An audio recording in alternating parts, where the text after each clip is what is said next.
To everyone to welcome to 2026. 25లో మనం ఏం మంచి జరిగిందో ఏం చెడు జరిగిందో భవిష్యత్తు అయిన అందరికీ మంచి జరగాలని కోరుకుంటున్నాం. ఇంతకుముందు వీడియో లైవ్ పెట్టే ప్రయత్నం చేసిన ఏదో చిన్న ఎర్రర్ ఉండి పోయింది. సో మళ్ళీ వీడియో పెడుతున్నాను. బేసిక్గా చూస్తే this is my YouTube channel, Kethireddy connects అనే యూట్యూబ్ ఛానల్.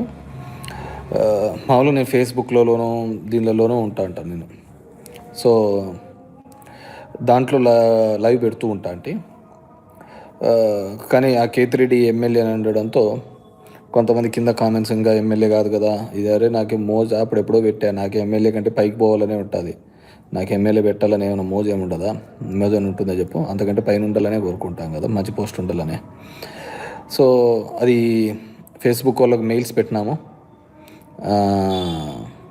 వాళ్ళ నుంచి కూడా రాలేదు. కాబట్టి ఇంకా ఈ యూట్యూబ్లోనే అన్నీ ఇద్దాము అని దీనిలోనే నేను మోస్ట్ ఆఫ్ ది టైం అవైలబిలిటీగా ఉంటాను.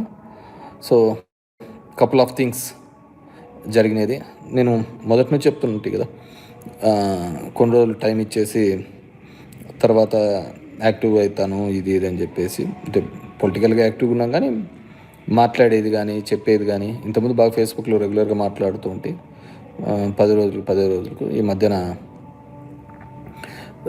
తగ్గించాను. ఎందుకంటే మొదట్లో మాట్లాడినప్పుడల్లా పార్టీలో కావచ్చు, ఎందుకు గెలుపోవటం జరిగినాయి, వీటన్నిటి గురించి కూడా మాట్లాడుతున్న సందర్భం. కానీ ఇప్పుడు ప్రతిపక్షాలుగా మేము చేసినది, పాలకవర్గము ఎన్డీఏ కూటమి ఏ విధంగా చేసింది, దేశం యొక్క సినారియోస్ నాకు తోచినది నాకు చెప్పుకుంటూ పోవడం నాకు మొదటి నుంచి అలవాటు. అది కొంతమందికి మంచి కావచ్చు, కొంతమందికి చెడు కావచ్చు, బట్ నేను అనుకునేది మాట్లాడాలని మొదటి నుంచి నాకు అలవాటు. సో దాంట్లో భాగంగా 25లో చూస్తా అంటే పెద్దగా అద్భుతాలు ఏం జరిగినట్టు లేదు. అద్భుతాలు ఏం చేయరు. రోజు మనం చూస్తున్నట్టుగా లక్షల కోట్ల పెట్టుబడులు అని చెప్పి బ్యానర్ ఐటంలో చూస్తున్నాం. అది ఎక్కడున్నాయో తెలియదు. తీసుకునే అప్పులు మాత్రం అప్పుకు కొత్తగా పేర్లు పెట్టి రుణ సమీకరణ అనే పేర్ల మీద అప్పులు తీసుకుంటూ ఉన్నాము. సో ఆ విధంగా జరిగిపోతుంది. మనం అలాగే నమ్ముతున్నాం, అలాగే పోతున్న సందర్భం. పాపం ఇంతకుముందు అంతా కూడా మా ప్రభుత్వం మీద బాధపడేవాళ్ళు. జగన్మోహన్ రెడ్డి కొంతమందికి డబ్బులు ఇచ్చేవాడు, పేదోళ్ళను డబ్బులు ఇచ్చేవాడు, మిగతా వాళ్ళందరూ మధ్యతరగతి, మధ్యతరగతి, మా అలాంటి వ్యాపారస్తులంతా ఏం కావాలి అనేవాళ్ళు. ఇప్పుడేమంటున్నారు అంతా, జగన్ రెడ్డి మేలయ్యా, జగన్ రెడ్డి అందరికీ డబ్బులు ఇస్తా అంటే వాళ్ళు వచ్చి మా దగ్గర సామాన్లు కొంటాండ్రి. ఇప్పుడు ఆ పద్ధతి లేదు. అందరూ పేదవాళ్ళు బయటికి రావటం లేదు, వ్యాపారస్తులకి సరిగ్గా లేదు, అందరూ ఇబ్బందికరమైన పరిస్థితులలో ఉన్నామని చెప్పేసి బాధపడుతున్న సందర్భం. నాకు తెలిసి ఏమైనా ఉంటే ఏమైనా మందు ఏమైనా ఎక్కువ పోయి ఉండొచ్చాము. అంతకంటే మందు తప్ప వేరేది ఏమీ పెద్దగా కొనుగోలు శక్తిలో పెరుగుతున్నట్టు ఏం లేదు. ఎందుకంటే మనమంతా దానిల దగ్గరే కదా అంతా మంచి చెడులన్నీ మాట్లాడే విషయం అంతా కూడా. మన ఇంట్లో పిల్లలకు చెప్పాం కానీ, తల్లిదండ్రులకు చెప్పాం కానీ, అంత మందు దగ్గర చెప్తా అంటాం అనమాట మంచి చెడులని, అవే తీడుస్తాయని. రాత్రికి అయితే మత్తు ఉంటుంది కదా, నిద్ర వస్తుందేమోనని ఒక ఫీలింగ్తో. సో అదే కదా మన దేశంలో ఎక్కడా లేని విధంగా మంచి విద్యను అందిస్తాము, బాగా స్కూళ్ళు చేస్తామంటే ఒప్పుకొని దాంట్లో మంచి మందు ఇస్తాము అంటే సంబరపడిన కాలాలు ఉన్నాయంటే అది ఎక్కడా ఉండదు అనమాట. మన దేశంలోనే జరుగుతా అంటే సో అందరూ హ్యాపీస్, బాగా మంచిదా మందు తాగి ఉంటారు.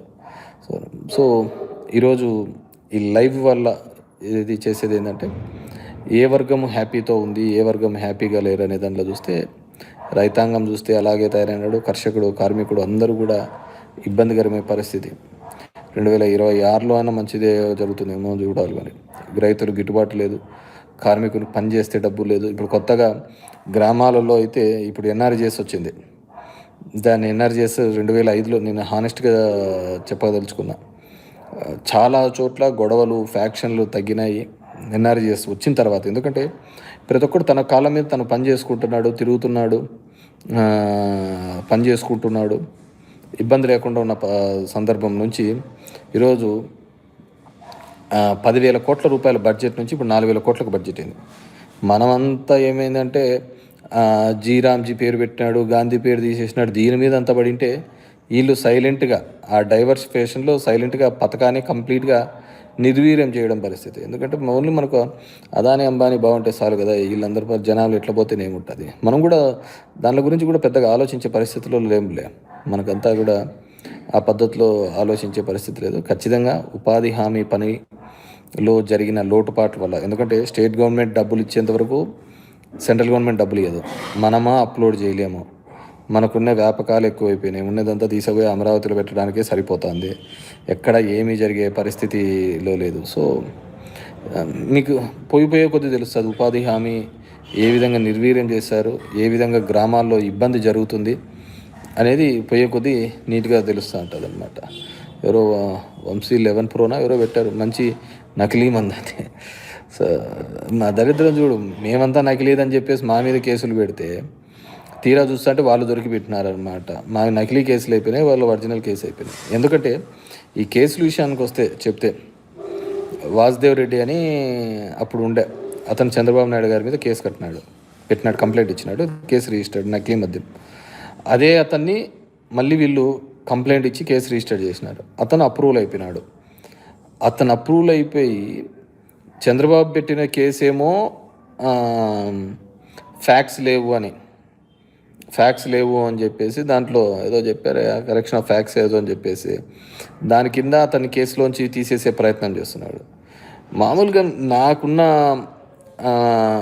నాలెడ్జ్లో మామూలుగా ఒకరు బెయిల్ వేసినారనుకో, బెయిలులో ఉన్నప్పుడు అవతల పీపీ కానీ ఏజీ కానీ ఎవరైనా కానీ ఏం అబ్జెక్షన్ చెప్తారు అంటే, సార్ ఇతను హైలీ ఇన్ఫ్లుయెన్షియల్ పర్సను, పొలిటికల్గా చాలా బ్యాక్గ్రౌండ్ ఉంది, ఇతను హైలీ ఇన్ఫ్లుయెన్షియల్ పర్సను, సో ఆ ఇన్ఫ్లుయెన్షియల్ పర్సన్ కాబట్టి ఇతను కేసును తారుమారు చేస్తారు, సాక్ష్యాలన్నీ చెరిపేస్తాడు అనే ఉద్దేశంతో ఇతనికి బెయిల్ ఇవ్వద్దండి అని అడుగుతారు ఫస్ట్ పీపీలు.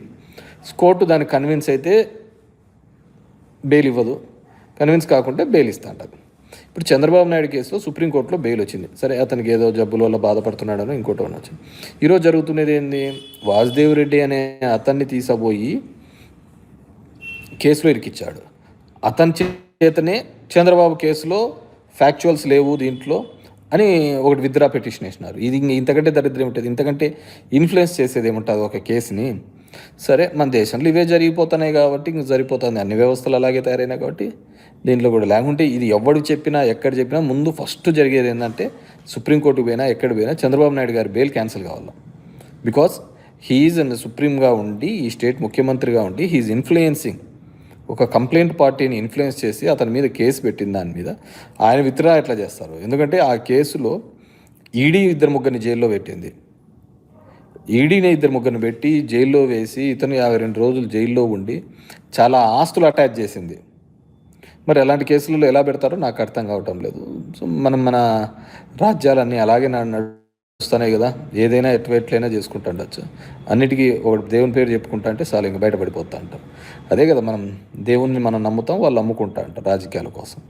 అది ఎప్పుడో ఎన్టీఆర్, కృష్ణ, మురళీమోహను ఏదో సినిమా ఉంటుంది దేవుడు చేసిన మనుషులు అని చెప్పేసి. సో సేమ్ డిట్టో సబ్జెక్ట్ అదే జరుగుతుంది. అంటే మనం వింటానం పోతానం, మాట్లాడేవాడు లేడు. ఇది లేదు, చూసినాం కదా 2025లో ఆపరేషన్ సింధూర్ అండి. ఆపరేషన్ సింధూర్ అయిపోయిన తర్వాత దాంట్లో ట్విట్టర్లో ట్రంప్ పెట్టేంత వరకు తెలియదు ఆ యుద్ధం ఆగిపోయిందనే విషయం. మనమంతా ఏందో జరిగిపోతుందని మనం అనుకుంటా అంటే ఆ ట్విట్టర్లో పెట్టేంత వరకు మనకు తెలియదు అనమాట ఆపరేషన్ సింధూర్. ఇంకేంది, అన్నిటికంటే ఏషియా కప్లో తిలక్ వర్మ ఏదో కొట్టి గెలిపిస్తే పిఎం స్థాయిలో ఉన్న వ్యక్తి ఆపరేషన్ సింధూర్ పార్ట్ 2 అని పెట్టినారు. ఇది యాడ్కెనుకోల్లో ఢిల్లీ బ్లాస్ట్ సంగతి ఏమైందో తెలియదు. మనకి ఇవన్నీ పట్టవు, మనకి దీని గురించి ఆలోచించడానికి టైం లేదు. చెప్తున్నా కదా, రూపాయి వాల్యూ 91 ఎంతో అయిపోయింది. మామూలుగా మనం మాట్లాడుతుంటే ఏమంటా అంటే మా ఫ్రెండ్ అమెరికాలో ఉంటాడు డాక్టరు, వాడేమంటున్నాడంటే ఇప్పుడు రే మీరు ఇంకొక 5 ఏళ్ళు కానీ ఇట్లే కానీ డాలర్ పెరుగుతా పోతే మేము 5 ఏళ్ళు కానీ ఇక్కడ కష్టపడితే ఇండియాలో వచ్చి సెటిల్ అయిపోవచ్చు, ఇంక రిటైర్మెంట్ లైఫ్ అంతా అక్కడే గడిపేయచ్చు అని. ఎందుకంటే ఇంకా ఆ విధంగా పోతుంది. మనకు అవన్నీ పట్టవు కదా, డాలర్ రేట్ ఎట్లా పోతేనేమి మన ఇండియా వాల్యూ ఎట్లా ఉంటుంది అనేది చూస్తేనేమి ఇవన్నీ అవసరం లేదు కదా. మనం పోతానాం, జరిగిపోతుంది, ఇది అయిపోతానని. సో కేసెస్ని ఆ విధంగా దగ్గర దగ్గర ఇప్పుడు 5-6 కేసులను చంద్రబాబు నాయుడు గారు తను లేదు అని చెప్పేసి తీర్చుకునే ఒక ప్రయత్నం చేస్తున్నాడు. ఇంతవరకు ఇంకా అది రాలేదు, ఏదో జరుగుతుంది. కానీ it's completely highly influencing them. So సాక్ష్యాలను తారుమారు చేస్తున్నారు కాబట్టి డెఫినెట్గా దాని మీద ఎవరు కోర్టుకు పోయినా కానీ, సుప్రీంకోర్టుకు పోయినా కానీ డెఫినెట్గా బెయిల్ అనేది క్యాన్సిల్ కావాల్సిన విషయం. సరే, ఇంకా అన్నీ మన చేతుల్లోనే నడిచిపోతున్నాయి కదా. ఇంతకుముందు ఏ విధంగా నడుస్తాడో ఇవన్నీ కూడా. సో వాటన్నిటిని కూడా చూసుకోవాల్సిన బాధ్యత. So I wish 2026 will be happy to everyone. సో నేను ఎందుకు ఈ కేతిరెడ్డి కనెక్ట్ అనే యూట్యూబ్ ఛానల్కి వచ్చినాను చెప్పడం జరుగుతుంది. So I will be in regular touch with you all. మీ అందరితో కూడా రెగ్యులర్గా టచ్ ఉంటాను. కరెంట్ అఫైర్స్ ఏం జరుగుతోంది ప్రపంచంలో కావచ్చు, మన దేశంలో మనం ఎలా మోసపోబడుతున్నాము అని చెప్పేసి. ఇంతకుముందు చూసాం పెట్రోల్ ధర కర్ణాటకలోకి పోయి పాపం లోకేష్ బాబు వస్తానే పెట్రోల్ రేట్లు తగ్గిస్తానని చెప్పాను. సో ఇప్పుడు చూస్తే అదే పెట్రోల్ రేట్ ఉంది. మొన్న జిఎస్టీలో మేము ఇంతకుముందు అంత పెంచి తప్పు చేసినాము, ఇప్పుడు తగ్గించి మేలు చేస్తున్నామని మోడీ గారు జిఎస్టీ తగ్గించినాడు. కార్లలో కొన్ని వెహికల్స్ 18 చేసినాడు, కొన్ని దానిలకు 28 చేసినాడు హై ఎండ్ వెహికల్స్కి. ఇప్పుడు 18 ఉండే దానిలకు మళ్ళీ చంద్రబాబు నాయుడు 10% సెస్ పెంచినాడు. మనకేం అనవసరం దాని గురించి మాట్లాడము. ఎందుకంటే బికాజ్ వీ హ్యావ్ టు, మనం మాట్లాడకపోతే అది నిజమైపోతుంది. మేము గతంలో చేసిన అతిపెద్ద తప్పులలో అదొకటి. ఇప్పుడు పెరిగిన గ్యాస్ సిలిండర్లు ఉన్నాయి, పెరిగిన పెట్రోల్ రేట్లు ఉన్నాయి. ఇవన్నీ ఏపీ గవర్నమెంట్లో జగన్మోహన్ రెడ్డి ఏం పెంచినది ఎన్డీఏ గవర్నమెంట్లో ఉన్న వాళ్ళు పెంచినారు. మేము మాట్లాడలేకపోయినాం. మాట్లాడినంటే మా మీద ఆ నింద వచ్చేది కాదు. ఈరోజు వాళ్ళ తిరుగుతున్నప్పుడు కూడా మనం ప్రశ్నించేవాళ్ళం. సో డెఫినెట్గా అందరూ కూడా మాట్లాడాల్సిన అవసరం ఉంది. సో ఐ రిక్వెస్ట్, నేనైతే రెగ్యులర్గా దీనిలో మాట్లాడుతూ ఉంటాను ఇక మీదటి నుంచి. సో వారానికి 10 రోజులకు ఒకసారైనా డెఫినెట్గా కరెంట్ అఫైర్స్ నాకు తెలిసినది, నాకు తోచినది, మా పార్టీలో కావచ్చు, బయట కావచ్చు, ఇవన్నీ కూడా చెప్పుకుంటూ పోతూ ఉంటాము. మా పార్టీది అయితే ముందే చెప్పేసినాను ఎక్కడ తప్పిదాలు జరిగినాయి, ఎక్కడ జరిగినాయని. ఇప్పుడు పాలకులు చేసే దాంట్ల మీద డెఫినెట్గా క్వశ్చన్ చేస్తూ ఉంటాం. మా ధర్మవరానికి వచ్చేకల్లా కూడా మా గుడ్ మార్నింగ్ ధర్మవరం అంటున్నారు, అది కూడా తొందరలోనే కూడా మొదలు పెడతాము జనం దగ్గరికి. విల్సి వై పబ్లిక్ ఏ విధంగా రియాక్ట్ అయినారు, ఏ విధంగా రియాక్ట్ అవుతున్నారు అని చెప్పేసి. So please follow for my updates in Ketreddy Connects YouTube channel. I'll be regularly in touch with you. Thank you.